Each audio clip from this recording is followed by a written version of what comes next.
સુરેન્દ્રનગર જિલ્લામાં ઢાકી પમ્પિંગ સ્ટેશનથી ધોળીધજા ડેમ સુધી પાણી પહોંચાડતી મુખ્ય નર્મદા કેનાલમાં ઠેર ઠેર ગાબડા પડી ગયા છે। તંત્ર દ્વારા દર વર્ષે કેનાલના રિપેરિંગ પાછળ કરોડો રૂપિયાનું બજેટ ફાળવવામાં આવતું હોવા છતાં કેનાલોની જાળવણીના અભાવે તે જર્જરિત બની રહી છે।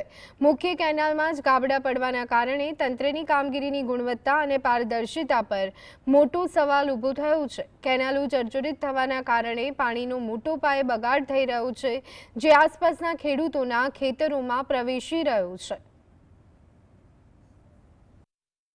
સુરેન્દ્રનગર જિલ્લાના ઢાકી પમ્પિંગ સ્ટેશનથી ધોળીધજા ડેમ સુધી જે મુખ્ય કેનાલ પસાર થઈ રહી છે તેમાં ઠેર ઠેર જગ્યાઓ ઉપર ગાબડાઓ જોવા મળી રહ્યા છે। કેમેરામેનને કહીશ કે આ સીધા જ લાઈવ દ્રશ્યો દેખાડશે।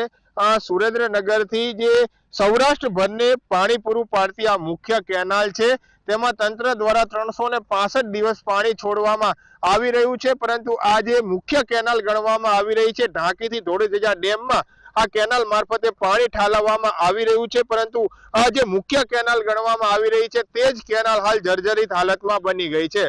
સરકાર દ્વારા અને તંત્ર દ્વારા દર વર્ષે કેનાલ રિપેરિંગ પાછળ કરોડો રૂપિયાના બજેટની ફાળવણી કરવામાં આવતી હોય છે, કોન્ટ્રાક્ટરોને કામ આપવામાં આવતા હોય છે, પરંતુ તે છતાં પણ કોઈ પણ પ્રકારની કામગીરી ન થતી હોવાનો ઘાટ સર્જાઈ જવા પામ્યો છે।